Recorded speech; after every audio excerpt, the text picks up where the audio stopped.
Friends, അപ്പൊ എന്താന്നല്ലേ, ഞാനിന്നേ ഒരു Malabari chicken dum biryani ഉണ്ടാക്കി. അപ്പൊ അത് എങ്ങനെ ഉണ്ടെന്ന് നോക്കാം. എന്റെ അടപ്പൊന്നും തുറന്നിട്ടില്ല, ഇങ്ങനെ വെച്ചിരിക്കുകയാണ്. അപ്പൊ നമുക്ക് അടപ്പ് തുറന്ന് നോക്കാം എങ്ങനെ ഉണ്ടെന്ന്.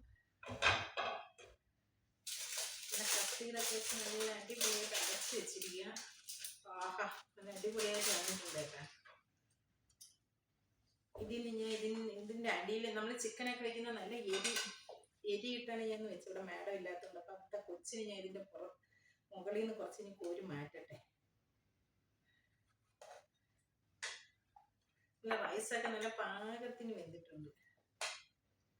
നന്നായിട്ട് ഇളക്കി യോജിപ്പിച്ച് എടുക്കണം. അടിയിലൊന്നും പിടിച്ചിട്ടില്ല. നല്ല അടിപൊളിയായിട്ട് വന്നിട്ടുണ്ട്. നല്ല അടിപൊളി ചിക്കൻ ദം ബിരിയാണി.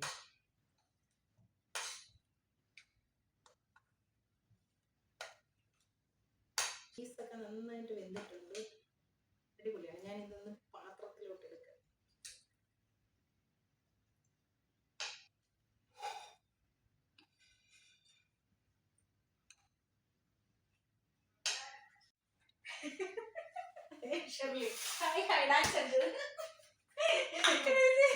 ഇവിടുത്തെ ഷെറില് എണ്ണയൊക്കെ തേച്ചിവിടെ വന്ന് നിന്ന് ഡാൻസ് കളിക്കുകയാണ്.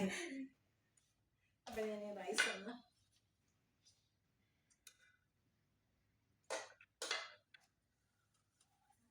നല്ല ക്യാഷ്യൂനട്ടും മുന്തിരിയൊക്കെ വറുത്തിട്ട്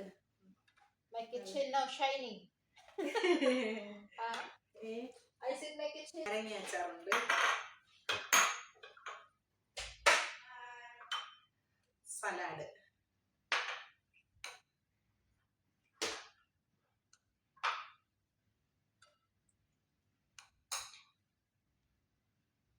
നല്ല സലാഡ്. അപ്പൊ ഞാൻ കഴിച്ചു നോക്കട്ടെ. ഷെറിൻ, നീ കഴിക്കുന്നില്ലേ? You eat മതിയ. നല്ല ചിക്കനൊക്കെ ചൂട് നല്ല സൂപ്പറാ വെന്തിട്ടുണ്ട്. നല്ല അടിപൊളി.